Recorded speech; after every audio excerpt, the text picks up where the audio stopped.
Have you ever spoken to someone who was completely lost by what it was that you were saying? What's up, guys? This is Phillip Sessions, your public speaking and communication coach, here to talk to you today about the second part to the Speaking Bars methodology, audience awareness and understanding. And this is a very pivotal moment as you are preparing for your next presentation because most of us don't think about our audience when we start preparing, especially when we are new to the public speaking realm.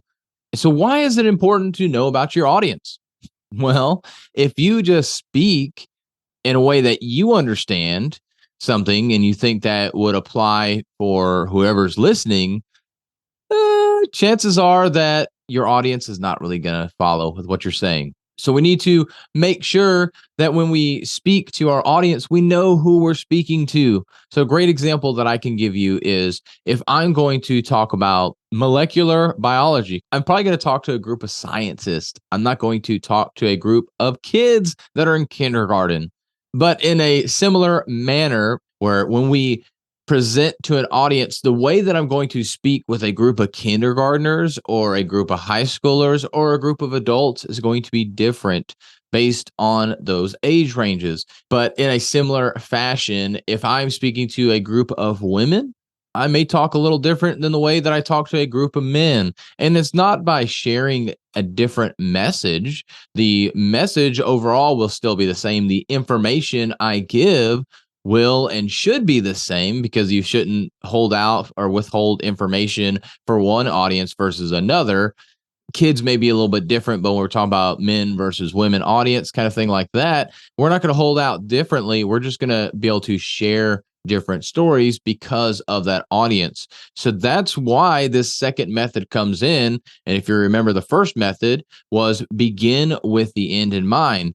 So we talked a little bit about the audience, but not too much because we were focused more on our end goal. What do we want the audience to take away? But now we're dialing in and figuring out who our audience is. Because when we can figure out who our audience is, which really kind of goes with beginning with that end in mind, we can start crafting stories around that. But we first need to figure out what message we want to share, because that's the message that you are sharing, that you know you are the expert in. That's why you're speaking to this group.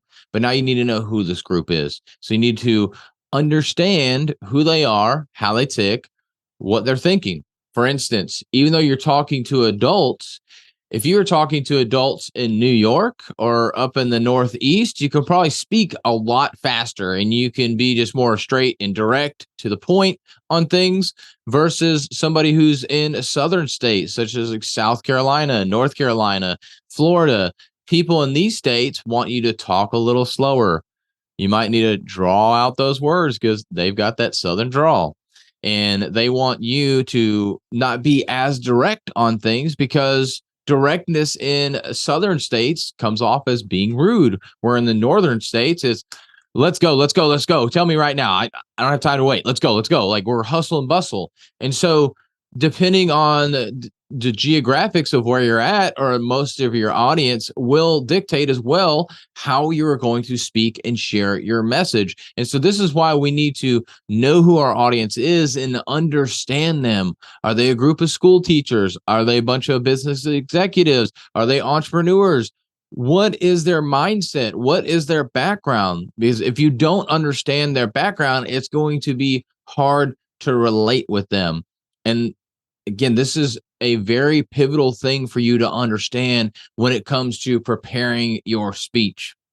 If you've ever seen a comedian that goes and speaks at a comedy show and he says a joke and it just falls flat, oh man, like that is the worst thing that can happen. And the reason why, besides it probably being a new joke for him to tell, is that it's something that the audience doesn't resonate with. And being a stand-up comedian definitely is a challenge for sure because they don't know who else is going to be there. People are just there to laugh. There's a lot of different backgrounds, but again, they go based on where they're at and everything. And they make fun of a certain person in that room, which ends up being some kind of stereotype a lot of times. But that's how they get the laughs because they tell a little bit of truth in there.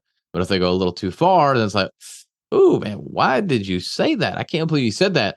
Or if it's such an elaborate joke that you really have to think about it, that's also a bad thing. And so people aren't going to laugh and they may give a little chuckle because, like, wait, brain's got to catch up, it's got to process. Oh, okay. Yeah, I see where that was funny. I get the tie in there. And so it's the same thing with your speech. If you are talking in such terms that it takes people time to register what that information is that you're sharing, they're going to end up tuning out, or they're going to sit there in silence and just, it looks like they're almost mad because I really had to think about this. And so you're not going to get great feedback from your audience in the moment, but also at the end, they're not going to necessarily think you're a great speaker because they've had to really overthink, because people want to be there to learn and be able to retain this information. And the simple stuff is really the best stuff. Just like Michael Jordan with doing free throw shots all the time. He did simple shots. He didn't do anything crazy, 180 jump shots, or I guess 360 jump shot, whatever. 180 be kind of weird, but 360 jump shot like all the time, like spin off of 1 foot, whatever. He might do that a little bit, but he always went back to the basics when he was practicing for basketball. And so the same thing for you. Go back to the basics on the information that you're sharing because you're the expert. And so, unless you're in a room full of other experts in the industry, in the field that you're in, and even then, I wouldn't go all the way down to, we'll call it the molecular detail, the very granular detail. We need to keep it a little bit more high level, but we can go in and talk about some industry terms a little bit. But even then, it may not happen. I was in a previous job where we had these things called STRs, and you don't know what STR is. It almost sounds like STD, but an STR in the role I was in stood for Smart Transport Robot. Well, I was in logistics, and for other people in the logistics department of the same company, the same group, logistics, they thought I was talking about a supplier technical report. So even then, when I'm like, hey, we're in the environment, we're in the same company, we're in the same department, you should just know what an STR is. And they were thinking something completely different. And so I kept kind of talking about robots and stuff. And then they finally had to ask, wait, what are you talking about?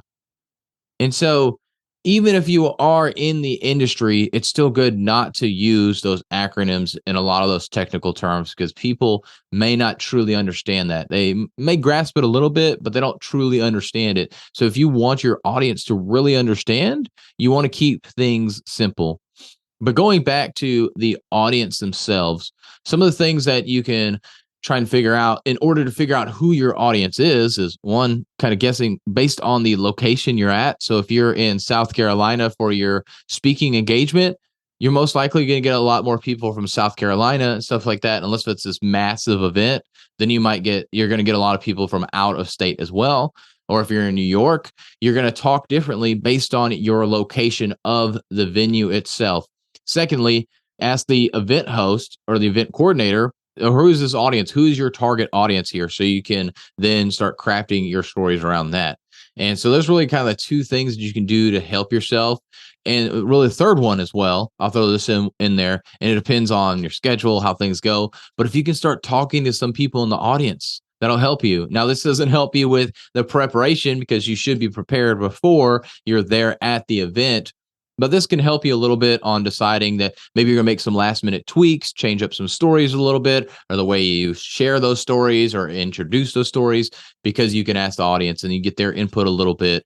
And then you can be more relatable to that audience because you've kind of talked about somebody you've talked to in particular. And they're like, oh, wow, that's cool. Like Phillip went over there and there's something we talked about and he mentioned that. And it makes them feel involved in your presentation or in your speech.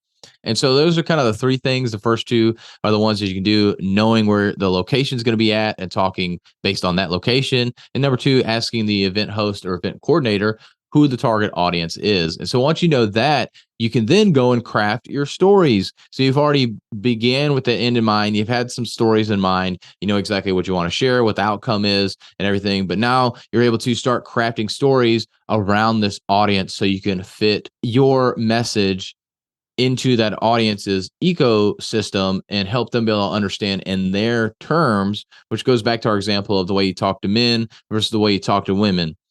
While you can talk in a similar manner, there are certain little nuances that women need to hear that men don't, and vice versa, or with kids and adults. There's definitely differences there as well, because adults have more of an understanding of the world. They've been in the business world, they've been in the working world, where kids have not. So the way you're going to talk to these different audiences is going to be a little bit different. The stories you're going to share are going to be a little bit different, because the stories are what helps you relate with your audience. And so that's why you need to have that audience awareness and understanding, and why it is so pivotal for you, because it helps you be able to relate with your audience, and it helps you be able to craft stories that help support your speech, but also help you relate with your audience. So that's why the audience awareness and understanding is the second method of the speaking bars method. And tune in next week, or if you're watching this in the future, you can look at the playlist and see this as the next video in the series, where we talk about the R of the speaking bars method.